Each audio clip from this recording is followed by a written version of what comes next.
우리 주님께서 십자가의 고난을 당하신 이유 그리고 돌아가신 이유는 하나님과 원수되었던 죄인들을 구원하시고 하나님과 화목을 이루게 하심이었다. 성경은 바로 5대 제사 중에서 예수님께서 화목제물이 친히 화목제물이 되셨다 이렇게 말합니다. 그래서 그는 우리의 화평이신지라 둘로 하나를 만드사 중간에 막힌 담을 하시고라고 말씀하고 있고 시편 기자는 형제가 연합하여 동거하며 어찌 그리 선하고 아름다운고 머리에 있는 보배로운 기름이 수염 곧 아론의 수염에 흘러서 그 옷깃까지 내림 같고 헐몬에 이슬이 시온 산들의 내림 같도다. 거기서 여호와께서 복을 명하셨나니 곧 영생이로다. 이렇게 찬양하고 있습니다. 이스라엘 역사를 바라보면 하나님께서 이스라엘 백성이 범죄하고 타락했을 때 국가가 분단되게 하시기도 하셨고 망하기도 하셨습니다. 그러나 그들이 회개할 때 다시 하나가 되게 하는 복을 주셨던 것을 봅니다. 또 조상들의 그 믿음의 조상들의 삶 속에서 보면 야곱과 에서가 원수로 살 때는 고난의 연속이었지만 그러나 회개하고 서로 용서하며 하나가 됐을 때 하나님께 진정한 복을 받았고 화목했던 것을 볼 수가 있습니다. 오늘 본문에 앞서 나오는 내용의 요셉과 그 가족들의 이야기를 보면 요셉과 그 형제들이 불화하고 있었습니다. 왜냐하면 죽이려고도 했고 요셉을 팔아버린 것을 봅니다. 그래서 비극적인 삶을 살았으나 그들이 연합했을 때 하나님께서 큰 복을 주었던 것을 볼 수가 있습니다. 형들의 미움을 사서 애굽의 노예로 팔려간 요셉이 하나님의 은혜로 애굽의 국무총리가 되어서 당시의 전 세계죠 애굽의 통치자가 되는 것을 볼 수가 있고 그때 가나안에 기근이 들어서 먹을 것이 없이 양식을 살아온 형들에게 충분히 복수할 수 있었겠지만 그는 악을 악으로 갚지 않고 사랑으로 덮었던 것을 볼 수 있습니다. 사랑의 만남을 완성한 것을 볼 수 있고 결국 모든 가족들을 그 기근 속에서 애굽으로 이주케 함으로 그곳에서 평안히 400년간 계기되게 하리라는 아브라함과의 약속을 성취하는 큰 뜻을 이루었던 것을 볼 수 있습니다. 그는 그렇게 이야기를 했습니다. 당신들이 나를 이곳에 팔았으므로 근심하지 마소서 한탄하지 마소서 하나님이 생명을 구원하시려고 나를 당신들 앞서 보내셨나이다. 하나님의 계획과 뜻에 순종하니까 사실 자기를 죽이려고 했고 자기를 팔려고 했던 그러나 어떻게 보면 핏줄이 형제가 원수가 되어버린 이 상황 속에서도 용납할 수 있었던 모습을 볼 수가 있고 그것이 결국 하나님의 섭리로 이끌어지는 하나님의 계획을 성취하는 것이 됐던 것을 볼 수 있습니다. 개인적인 복수와 또 이런 원망과 불평에 멈추지 아니하고 하늘의 뜻을 바라볼 때 하나님께서 그에게 지와 명철을 통해서 최고의 권위와 함께 결국 베푸는 자가 되게 만드셨다는 사실을 우리가 보게 되는 겁니다. 이때 야곱이 오늘 본문에서 말하는 것처럼 이게 죽어도 조카도다 이렇게 고백을 합니다. 가장 사랑하고 하나님께서 특별한 징조를 보여줬던 것을 인해서 그를 특별히 아끼었던 그 아들 그런데다가 두 아내 중에서 라헬을 위해서 14년간을 결국 종처럼 봉사하면서 얻은 아들 아내에게서 낳은 아들이기에 특별히 사랑해서 채색 옷을 입히고 했던 그 아들을 잃어버린 그 수많은 세월 동안 그의 아픔은 참 컸을 것이지만 그러나 아들이 성공한 모습을 보면서 또 결국 자기 부족의 구원자가 된 것을 보면서 그는 내가 이제 죽어도 조카도다 이렇게 이야기합니다. 바로 이 같은 화목의 역사 이것을 위해서 예수님께서 십자가에 달려 돌아가신 것을 우리가 이야기할 때 그래서 구약의 인물 중에서 가장 먼저 예수님의 모형이다라고 말하는 것이 바로 요셉입니다. 요셉의 생애 자체가 바로 그런 모습이기 때문에 신학에서는 이것을 타이폴로지라고 표현하는데 바로 예수님의 모형 같은 삶의 모습 그래서 어떤 면에서 보면 맨 먼저는 요셉이 예수님의 모형의 모습이고 평강의 왕의 모습은 솔로몬이 바로 예수님의 모습이며 또 예언적인 모습이며 또한 민족을 구원하고 세계를 향해서 하나님의 계획을 종말적으로 승리하게 하시는 일을 생각하면 다니엘 같은 모습을 구약에서 우리가 발견할 수 있다. 보통 그렇게 이야기합니다. 이 같은 만남 결국 헤어졌다가도 다시 만나고 또 하나님께서 여러 가지 역사를 이루시는 중에 바로와 요셉과의 만남을 통해서 하나님은 놀라운 역사를 계획하고 계신 것들 실천할 수 있었던 것을 볼 수 있습니다. 요셉이 바로를 만나기 전까지 그 안에도 만남이 있죠. 보디발의 집에서 결국 그 집안의 시종으로서 모든 것을 감당하는 청지기로서 있었다가 결국 그 아내의 유혹 때문에 무고를 받아서 감옥에 갇혀서 이 떡 맡은 관원장과 술 맡은 관원장과의 만남이 있습니다. 또 감옥에 전옥이 있어서 그에게 은혜를 베풀므로 모든 것을 다 관장하게 했던 그런 만남이 있었습니다. 그런 모든 과정 가운데서 하나님은 선한 섭리를 이루시기 위해서 만남을 허용하셨고 그 만남 가운데서 하나님께서 합력해서 선을 이루게 만드셨다는 사실을 먼저 전제할 수가 있는 것입니다.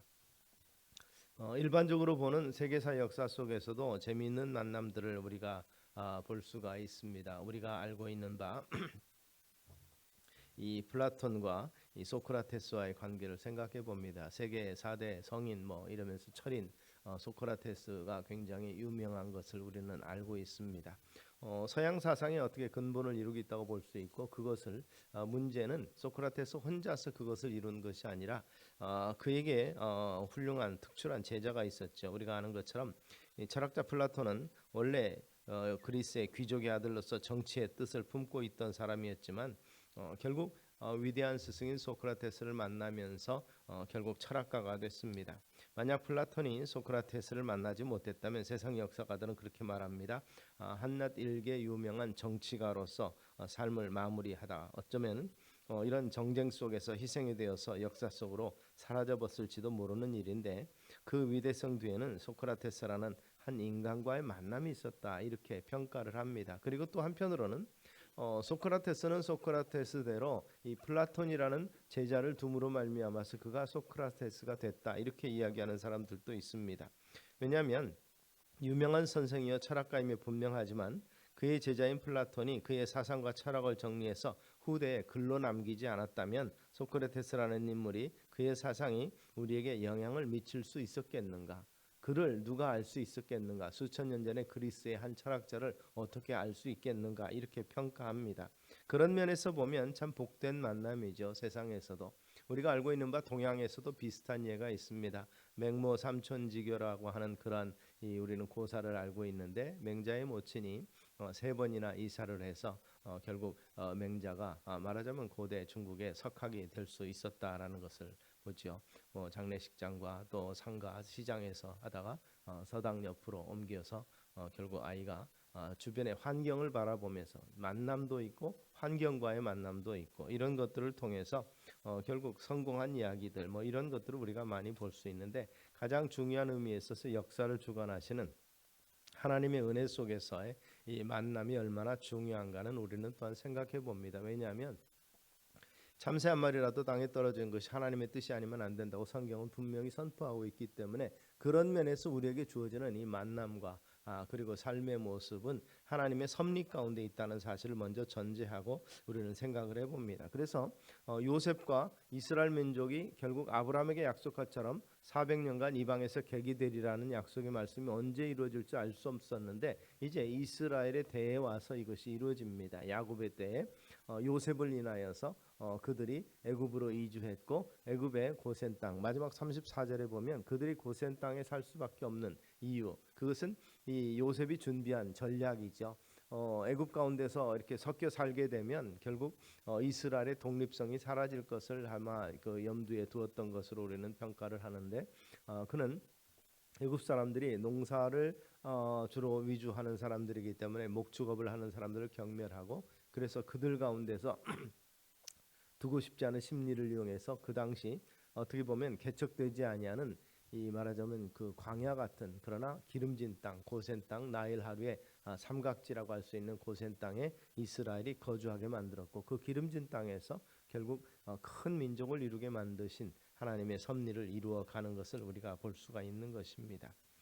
그런 면에서 하나님께서는 바로 이 같은 이 만남 또 관계를 통해서 역사를 이루어 가시고 그것은 우리가 볼 때 축복이라 즉 그 당하는 사람에게 있어서 이것은 복이라고 생각할 수 있다는 것입니다. 먼저 말씀드렸던 플라톤의 예를 들은 것처럼 바로 좋은 사람을 만난다는 것은 굉장히 중요한 일이기도 하고 그거조차도 복이기도 하다는 것입니다. 잘못 만나서 크게 낭패 부는 사람도 있지만 뭐 사회생활에서 만남 관계 굉장히 중요하죠. 우리 자녀들을 생각할 때 우리가 학교를 보내든지 또 어디를 가든지 좋은 친구를 만날 수 있도록 위해서 기도하고 마음을 쓰고 염려하는 것도 바로 그 같은 이유가 있지 않는가 생각을 합니다. 그러므로 믿음으로 사는 우리들에게 있어서는 좋은 만남을 위해서 우리가 기도해야 될 것입니다. 하나님께서 우리에게 주시는 우리가 사회생활하고 우리가 혼자서 따로 떨어져 사는 것이 아니기 때문에 사회생활이 분명히 필요하고 그곳에서 우리가 믿음의 생활을 하고 하나님의 뜻을 이루도록 하기 위해서 좋은 만남을 하나님께서는 분명히 허락하실 것이기 때문에 이것이 기도 제목이 될 때 하나님께서는 이루실 줄로 믿으시기를 바랍니다. 또한 이 간단하게 말하면 환경도 중요하죠. 먼저 말씀드렸던 맹자 이야기를 통해서 주변 환경에 영향을 받는 어떻게 보면 처음부터 굳건하게 세계관과 철학관이 또 이 삶의 가치관이 완전히 형성된 사람들은 쉽지 않죠. 이 살아가면서 이런 것들이 형성이 되고 진리가 그 속에 들어감으로 말미암아서 완성이 되어 가는데 그 과정 속에서 매우 중요합니다. 그래서 어린아이들에게 우리가 자녀 교육을 할 때도 어려서부터 좋은 것들, 선한 것들을 자꾸 가르친 이유가 바로 그런 부분 아닌가 싶습니다. 열악한 환경 속에서는 사실 뜻을 펼치기가 쉽지가 않은 것입니다. 그런 면에서 보면 또 우리 관계 속에서 하나님께서 우리에게도 환경의 복도 주시면 좋겠다 생각을 합니다. 그리고 또한 더 중요한 것은 하나님께서 만남을 이루어 주신다 그럴 때 하나님께서 좋은 만남을 이루어 주시는 것도 중요하지만 내가 또한 좋은 사람이 되는 것도 중요한 일이 되겠죠. 결국 예수님의 그 가르침 속에서 선한 사마리아 사람의 비유를 보면 좋은 친구 만나는 거 참 좋겠고 좋은 사람, 선한 사람들을 만나는 거 좋겠지만 또 이웃이 되어주는 문제를 이야기합니다. 그 강도 만난 이웃에게 누가 강도 만난 사람에게 이웃이 되겠느냐 말씀을 하시면서 이 선한 사마리아 사람이 이웃이 되어주고 그의 필요를 채워주고 그의 생명을 구원한 일을 말씀을 통해서 누가 이 강도 만난 자의 이웃이겠느냐라는 말씀. 너희 이웃이 그러면 제자들이 물어본 것은 우리의 이웃이 누굽니까? 선한 이웃, 이웃관계 좋게 얘기를 하게 될 때 누가 우리의 이웃을 사랑하라고 그러는데 내가 사랑할 수 있는 대상이 누굽니까라고 물어보는 그 질문에 대해서 강도 만난 사람들의 피해당한 사람들, 어려운 사람들, 도움이 필요한 사람을 들으시면서 이 사람의 이웃이 누구겠느냐? 결국 이웃이 되어주는 이야기를 분명히 교훈하셨던 것을 볼 수가 있는 것입니다. 관계 속에서도 좋은 만남, 정말 내가 어떤 사람을 만남으로 관계를 통해서 축복을 받는 거 이거 하나님이 예비하심이다라고 감사할 수 있지만 또 한편으로 어떤 사람에게 영향을 줄 수 있는 그래서 좋은 만남을 가져갈 수 있는 그러한 복의 근원이 될 수 있는 우리 성도님들의 삶이 되시기를 주의 이름으로 축원합니다. 또 환경도 마찬가지입니다. 그런 면에서 나와 관계하는 많은 사람들이 결국 나와 함께 일함으로 말미암아서 함께 교제함으로 말미암아서 유익해지는 그런 환경을 만들어낼 수 있는 그런 것이죠. 그래서 세상에서는 리더십을 이야기할 때 좋은 리더가 있을 때 그 밑에 있어 함께 일하고 함께 이 종사하는 많은 사람들에게 좋은 이 결과를 낼 수 있고 영향을 낼 수 있다는 것을 이야기하는 것이죠. 그리고 또한 앞에서 이끌어주는 리더가 있는가 하면 밑에서 열심히 뒷받침해 주면서 없어서는 안 될 우리가 잘 아는 것처럼 영화나 드라마나 이런 것에서 보면 주연의 역할이 굉장히 중요하지만 사실 오늘날에는 그것을 연출한 사람의 감독의 역량을 굉장히 중요하게 여기는 그러한 시대가 됐고 또 그 다음에는 이제 약방의 감조처럼 그런 데서 조연으로서 이 그 드라마든지 영화를 뒷받침해 주는 사람들의 연기가 그래서 오히려 그런 사람들이 나중에 이렇게 보면 문화계에서 굉장히 오랫동안 살아남는 주연 배우로서 잠깐 했던 사람들은 뭐 인기가 시들어지면 사라져 버리지만 그러나 연기력이 탄탄하게 모든 것을 다 뒷받침하는 사람들은 아주 롱런하는 모습을 우리가 볼 수 있고 그래서 결국 어떤 면에서 보면 그런 이야기들 있죠. 문화계에서는 어떤 사람이 들어가면 그 드라마든지 영화가 산다 이런 사람이 있어요. 그래서 이런 부분들 내가 그것에서 좋은 환경이 되어지고 좋은 만남이 되어주는 것 이것은 어떤 면에서 보면 하나님의 사람이라면 당연히 그렇게 해야 되지 않을까.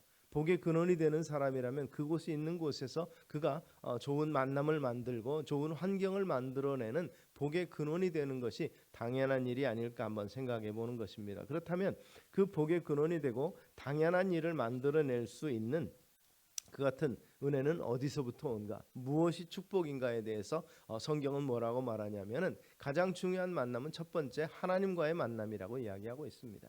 하나님을 만나야 하나님의 그 중심 속에 살아 있어야 하나님이 그 안에 생명력을 부여해야 에스겔 골짜기에 마른 뼈가 일어나서 군대가 된 것처럼 정말 그가 복의 근원이 될 수 있는 비결이 바로 거기 있다는 것을 성경은 말하고 있는 것이죠. 그런 면에서 보면 인생 최고의 만남은 하나님과의 만남이죠. 땅에서 최고의 사람과 만나서 최고의 환경 속에 산다고 할지라도 또 그러므로 말미암아서 인생에 성공했다고 할지라도 그 생애에서 예수님을 만나서 하나님과 화목하지 못한다면 결국 죄의 문제가 해결되지 않는다면 그 인생은 덧없고 불행한 인생이 되고 최종적으로는 심판에 이르게 될 수밖에 없다는 것입니다. 그러나 반대로 세상에서 어떤 면에서 보면 환경이나 만남이 불행한 처지가 됐다 할지라도 예수님을 만나면 그의 삶은 완전한 행복한 존재로 변하게 될 것입니다. 그러므로 가장 귀하고 기대해야 될 만남은 바로 하나님과의 만남이 되는 것이죠. 우리가 아시는 바 삭개오라는 사람은 어떻습니까? 그 환경으로 보면 사람들에게 멸시와 천대를 받으면서 그가지로 권력과 부를 가지고 있었지만 그러나 사람들에게 엄청난 무시와 열등감 속에 살아가던 사람이지만 그러나 예수님을 만남으로 말미암아서 그의 삶이 180도 바뀐 것을 볼 수가 있습니다. 많은 사람들 앞에서 예수님을 자기 집에 모시는 영광을 얻을 수 있었고 그리고 예수님을 만나고 난 이후에 삶이 바뀝니다. 그래서 자기의 재산 여리고에서 어떻게 보면 가장 부자라고 볼 수 있는 그가 재산을 다 팔아서 반절은 가난한 사람에게 주고 나머지는 또 한편으로 보면 이 자기가 토색한 일 남의 것 강탈한 것은 4배나 갚겠습니다 하는 이 삶의 변화를 가져온 것을 볼 수 있습니다. 그동안에 악착같이 모아왔던 재산들 그리고 자기를 무시하는 사람들에게 이 권력으로서 결국 이 로마와 결탁한 그 힘으로써 그들을 억누르던 그런 것들이 이제는 정말 섬기는 삶의 모습으로 이웃을 돌아보는 모습으로 그 속에서 결국 어렵고 힘든 사람을 베푸는 자로서 삶의 모습으로 바뀌었던 것을 볼 수가 있습니다. 주님을 만난 이후에 주의 음성을 들은 이후에 그 같은 역사가 일어났던 것을 우리는 살필 수 있게 되기 바랍니다. 결국 이 하나님과의 만난 사람은 어떤 은혜가 주어집니까? 하나님의 거룩한 백성이 되는 복을 누릴 수 있다는 것을 우리는 성경을 통해서 배우게 됩니다. 그래서 사도 바울은 이 같은 하나님의 은혜에 감격하면서 뭐라고 말합니까? 에베소 1장을 통해서 곧 창세 전에 그리스도 안에서 우리를 택하사 우리로 사랑 안에서 그 앞에 거룩하고 흠이 없게 하시려고 그 기쁘신 뜻대로 우리를 예정하사 예수 그리스도로 말미암아 자기의 아들들이 되게 하셨다. 하나님의 놀라운 예정 속에서 만남을 허락하시고 결국 영접한 이후에 하나님의 자녀가 되는 권세를 우리에게 허락했다는 것입니다. 이렇게 우리가 하나님의 자녀 그의 거룩한 백성이 되면 절망 중에서도 하늘의 보고를 열어서 하늘 보좌를 바라보게 하시고 그 베푸신 것들을 누릴 수 있도록 우리에게 허락하시는 줄로 믿으시기를 바랍니다. 그런 면에서 영적 체험이 우선인 것이죠. 하나님의 자녀는 땅에서 삶이 전부가 아니라 영원한 세계가 존재한다는 사실을 깨닫게 되는 것이죠. 그리고 하나님께서 우리에게 믿음을 주시고 성령 감동받게 하셔서 또한 신령한 체험을 하면서 매일매일 우리가 하나님과 함께 승리하는 삶을 살게 만들어 주실 것입니다. 오늘 본문에 나오는 야곱도 그렇습니다. 내가 이제 죽어도 족하다 이야기하는 그 인생 과정 속에서 특별한 만남이 있었습니다. 물론 이 요셉을 태어나게 한 그 사건이 그에게 있어서 인생에 굉장히 중요한 의미가 있는 그러한 사건이기도 할 것입니다. 그 유명한 지금 그 미국의 그 프로농구의 감독으로 있는 한 사람의 이야기가 재미있는 이야기가 있습니다. 그가 선수 생활을 할 때 루마니아에서 선수 생활할 때 중요한 리그 경기의 준결승에서 결국 이 결장을 했습니다. 그래서 그 팀이 이제 리그전을 하고 있는 과정 가운데서 패배했다고 그러니까 직구준 기자가 물어봤다고 그래요.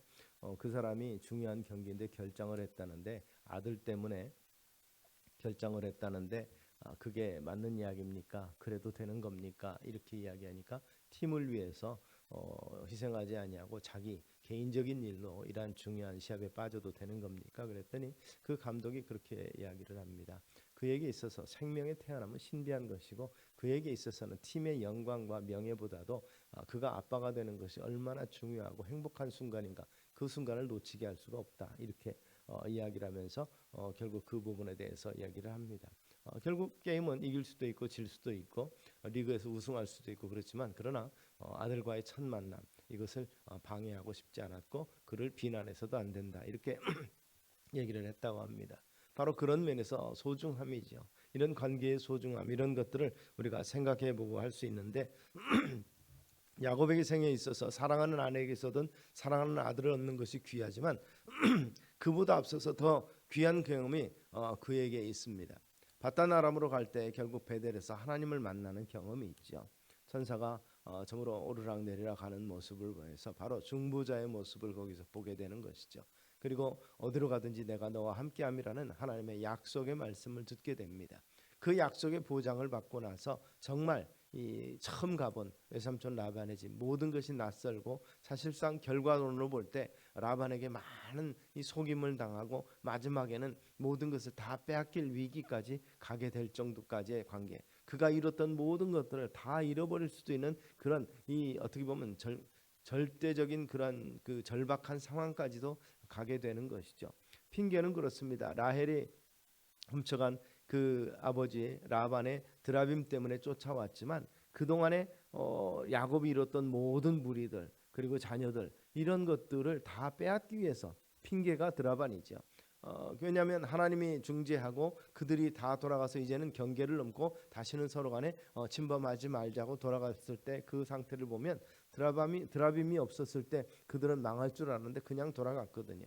그러니까 그 우상 중에 하나, 그것 때문에 핑계 삼아서 야곱의 모든 것을 다 탈취하고 빼앗고 그를 죽이기까지 하려고 했던 그 라반과의 관계를 생각해 보면, 하나님과의 만남이 없었다면, 하나님을 만나지 못하고 그의 하나님, 즉 이삭의 하나님, 리브가의 하나님이 아니라 야곱의 하나님을 만나지 않았다면 그의 생이 어떻게 됐을지 우리는 생각해 볼 수도 없는 것이죠. 바로 이 하나님을 먼저 만난 베델에서의 경험이 그로 하여금 임마누엘의 계획이죠.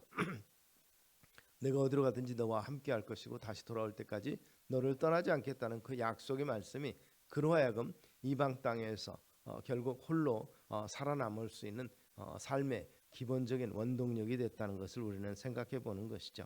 현실적인 절망적인 상황이 있을지라도 하늘 문을 여시고 미래에 대한 소망을 보여주신 것으로 그는 그것을 붙들고 이방 객지 생활을 유지했던 것을 볼 수가 있습니다. 그러므로 그들로 하여금 위대한 꿈을 분명히 품은 비전의 사람, 꿈의 사람으로 만들어 주시는 것이 하나님의 은혜라는 것을 봅니다. 또한 하나님을 만나면 그들은 하나님의 음성을 듣습니다.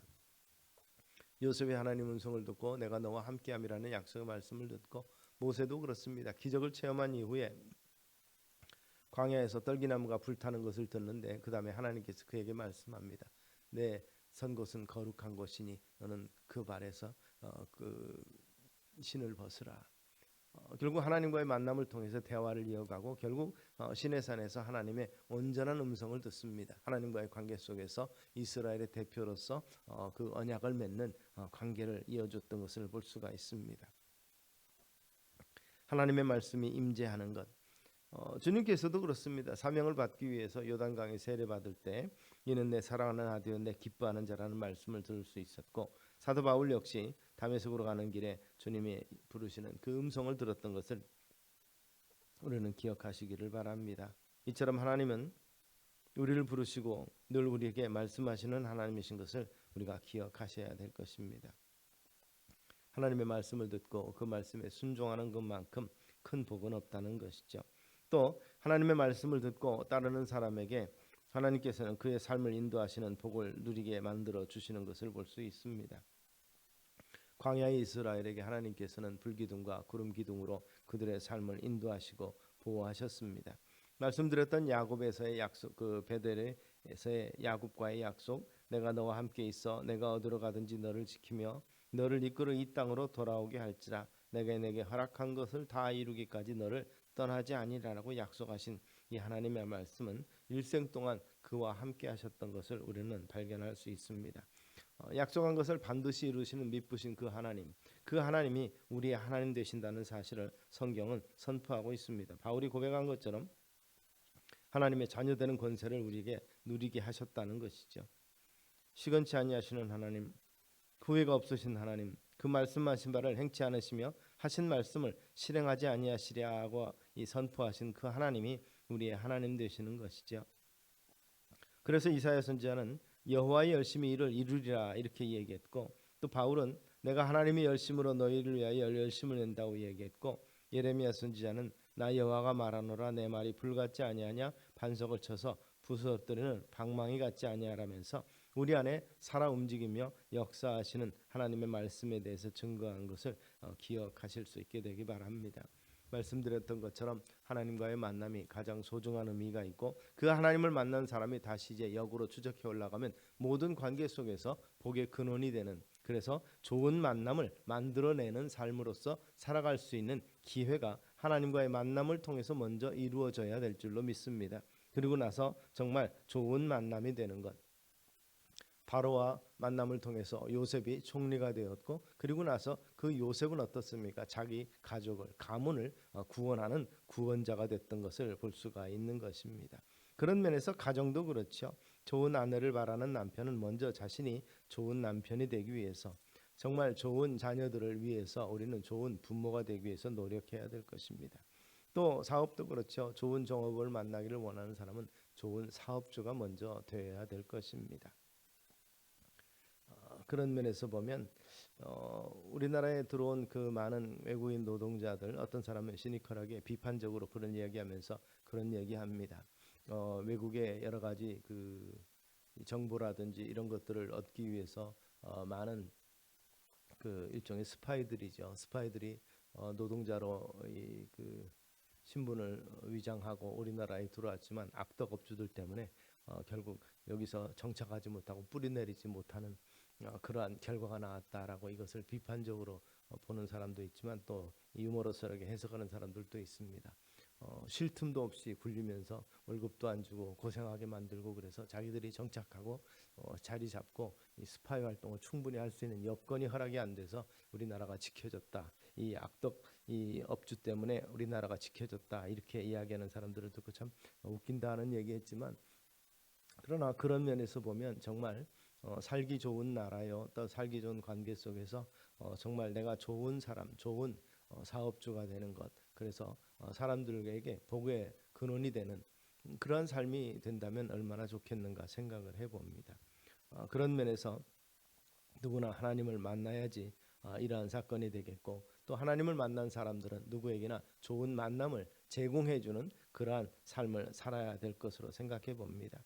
마태복음 7장에서 예수님은 그렇게 말씀합니다. 그러므로 누구든지 남에게 대접을 받고자 하는 대로 너희도 남을 대접하라. 이것이 율법이요 선지자니라.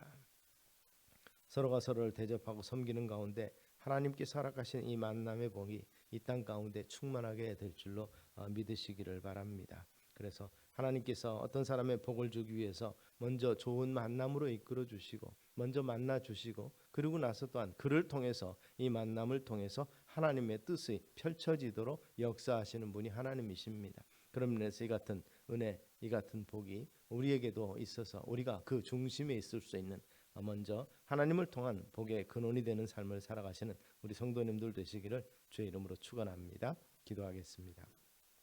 사랑 많으신 아버지 하나님, 은혜를 감사합니다. 우리의 일생 가운데 참 다양한 만남이 있지만 먼저 우리를 부르시고 우리 하나님과의 만남을 갖게 하시고 하나님의 거룩한 자녀되는 권세를 주신 것을 또한 감사합니다. 이 자녀되는 권세를 가지고 살아가면서 복의 근원이 되고 참으로 우리를 통해서 흘러넘치는 이 복들이 많은 사람에게 영향을 줄 수 있도록 은혜를 더하여 주시옵소서. 먼저 그 안에서 우리가 하나님과의 관계 속에서 가장 큰 은혜와 축복을 가지고 있는 것을 먼저 인식하는 우리가 되게 하시고, 정말 선한 사마리아 사람처럼 좋은 이웃이 되고 또 좋은 복의 근원이 되는 복된 삶이 살아갈 수 있도록 은혜를 더하옵소서.